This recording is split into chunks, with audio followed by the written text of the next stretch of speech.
ప్రభునందు ప్రియులైన మీకందరికీ యేసు క్రీస్తు ప్రభువారి నామంలో శుభవందనాలు తెలియజేస్తూ ఉన్నాం. దైవజనుడు బ్రదర్ భక్త సింగ్ గారి పరిచర్యలో నుండి అలసిన వాణిని ఓరడించు మాటలు. మే 24. దీన మనస్సు అను వస్త్రము ధరించుకొనుడి. పేతురు రాసిన మొదటి పత్రిక 5వ అధ్యాయం 5వ వచనం. మనము లూకాసు వార్త 24:34లో చదివినట్లు తన పునరుత్థాన దినముననే ప్రభువైన యేసు క్రీస్తు సీమోను పేతురుకు కనబడెను. ప్రభువు నిజముగా లేచి సీమోనునకు కనబడెను. మరియ సమాధి ఖాళీగానున్నదని సీమోను పేతురుకు చెప్పిన తర్వాత కూడా అతడు ఖాళీ సమాధికి ఎందుకు పరిగెత్తెనో మనం ఊహించవచ్చును.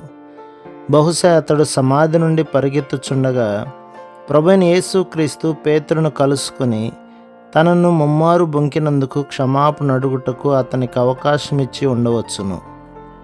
అపోస్తలుడైన పేతురు ప్రభు యొక్క అపారమైన కృపను, క్షమాపణను రుచి చూచినప్పుడు ఎంత గొప్ప సంతోషమును అనుభవించి ఉండునో కదా.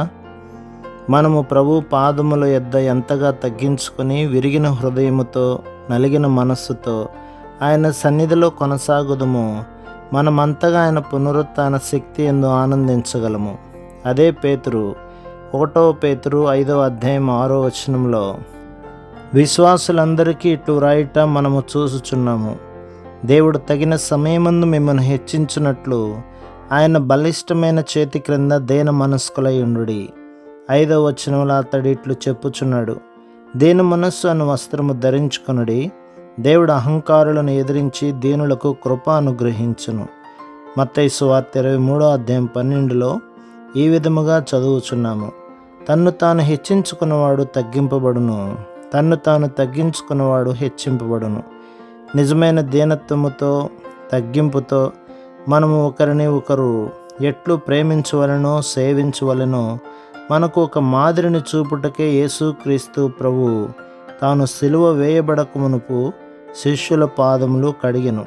శక్తి కలిగిన పరిశుద్ధుడైన మన దేవుడు యెషయా గ్రంథం 57వ అధ్యాయం 15 ప్రకారం 2 స్థలములలో నివసించును. మహాగణుడును, మహోన్నతుడును, పరిశుద్ధుడును, నిత్య నివాసి అయిన వాడు ఇలాగూ సెలవిచ్చుచున్నాడు, నేను మహోన్నతమైన పరిశుద్ధ స్థలములలో నివసించువాడును.